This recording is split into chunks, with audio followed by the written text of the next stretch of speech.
진정한 대화의 기본은 듣는 마음입니다. 내 소리만 내 주장만으로 마치면 독백이 될 뿐입니다. 주님의 말씀을 읽으면서 그 말씀에 귀 기울여야 합니다. 말씀 묵상이 내 노력만으로 끝나지 않고 성령님의 인도하심 속에서 그 음성 듣는 대화의 시간이 되시기를 축복합니다. 오늘 본문 말씀을 읽도록 하겠습니다. 오늘의 말씀은 순결에 관한 법.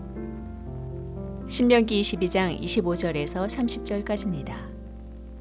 어떤 남자와 약혼한 처녀를 다른 남자가 들에서 만나서 욕을 보였을 때에는 욕을 보인 그 남자만 죽이십시오. 그 처녀에게는 아무 벌도 주지 마십시오. 그 여자에게는 죽일 만한 죄가 없습니다. 욕을 보인 남자의 경우는 사람이 이웃을 해치려고 일어나 그 이웃을 살해한 것이나 마찬가지입니다. 그 처녀는 들에서 그 남자를 만났으므로 약혼한 그 처녀가 소리를 질러도 구하여 줄 사람이 없었을 것입니다. 어떤 남자가 약혼하지 않은 처녀에게 욕을 보이다가 두 사람이 다 붙잡혔을 때에는 그 남자는 그 처녀의 아버지에게 은 50세겔을 지불해야 합니다.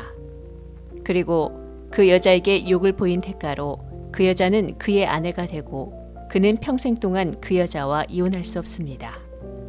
아무도 자기 아버지의 아내를 취하지 못하며 어느 누구도 아버지의 아내와 동침하지 못합니다. 오늘 본문은 순결에 대한 법 세 번째 본문입니다.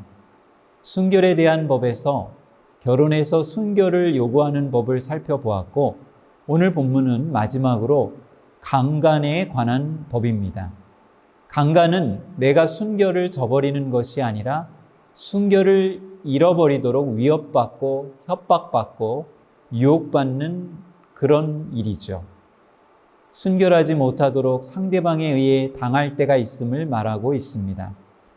그러나 중요한 것은 그 순간에도 위협받고 협박받고 닥치는 순간에도 순결을 요구받는다라는 것을 기억해야 합니다. 그 순간에도 우리는 순결을 지켜야 하는 것이지요. 25절에는 이렇게 시작합니다. 만일 남자가 어떤 약혼한 처녀를 들에서 만나서 강간하였으면 이라고 말합니다. 들판이어서 소리를 질러도 구해줄 사람이 없었다는 것입니다. 그래서 남자만 죽이라고 말합니다. 그렇다면 여자는 어떻게 되나요? 여자는 죄가 없음이 보장되어야 한다는 것이지요. 여자의 순결은 법적으로 보장된다는 것입니다. 그래서 26절은 말씀합니다. 처녀에게 아무것도 하지 말 것은 처녀에게는 죽일 죄가 없음이라. 여기서 더욱 깨닫게 되는 것은 하나님은 결과만 보시는 분이 아니시고 그 동기와 마음까지도 보시는 분이시라는 것을 알 수 있습니다. 그래서 성경은 사람은 외모를 보거니와 하나님께서는 그 마음의 중심을 보신다고 말씀하시지 않습니까? 외견적으로 보면 둘 다 동침했고 부정하다고 쉽게 판단할 수 있습니다. 그러나 그렇지 않다는 것이죠. 순결을 잃도록 만든 가해자가 있고 피해자가 있다는 것을 말씀하고 있습니다. 그러므로 이 사건에도 보듯이 순결을 향한 의지와 결단 그리고 노력이 중요하다는 것을 우리는 기억해야 합니다. 오늘 성경에는 또 한 사건을 소개하고 있습니다.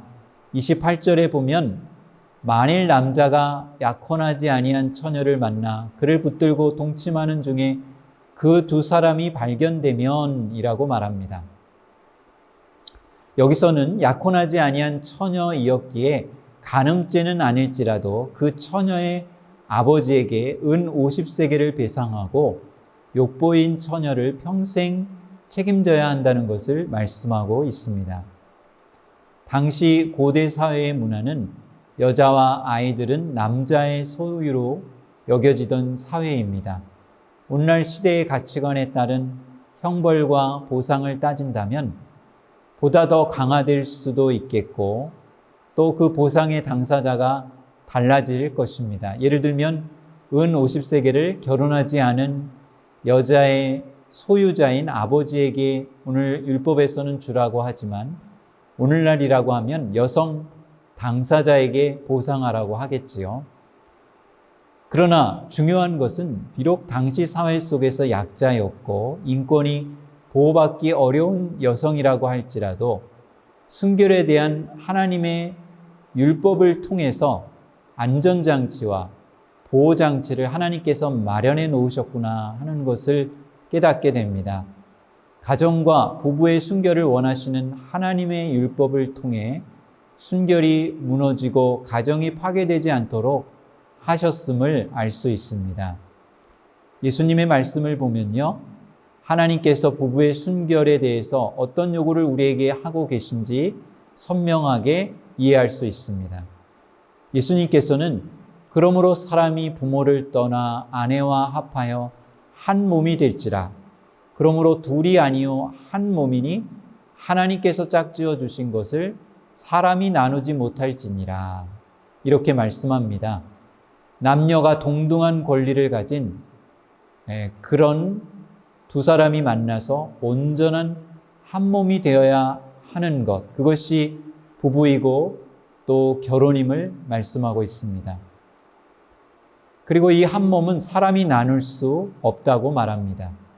순결을 요구하고 계신 것을 우리가 알게 됩니다. 결혼하기 전부터 결혼해서 그리고 어떤 유혹과 위협 속에서도 이 순결을 유지하라는 것입니다.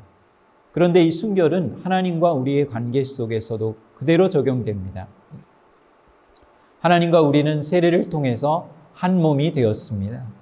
어떤 유혹과 시련 속에서도 주님을 향한 순결을 잃어서는 안 되는 것이지요. 깨끗한 그릇이 되어 항상 아름답게 쓰임받는 우리 모든 성도님들 다 되시기를 축복합니다. 우리 시간 함께 기도하겠습니다. 하나님 감사합니다. 우리 가정을 지켜주옵소서. 가정의 순결을 지켜주시고 우리 가정이 하나님을 모시고 믿음 안에서 살아가는 가정이 되게 하옵소서. 주님을 사랑합니다.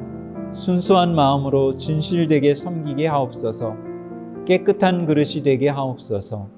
우리 주 예수 그리스도의 이름으로 기도하옵나이다. 아멘.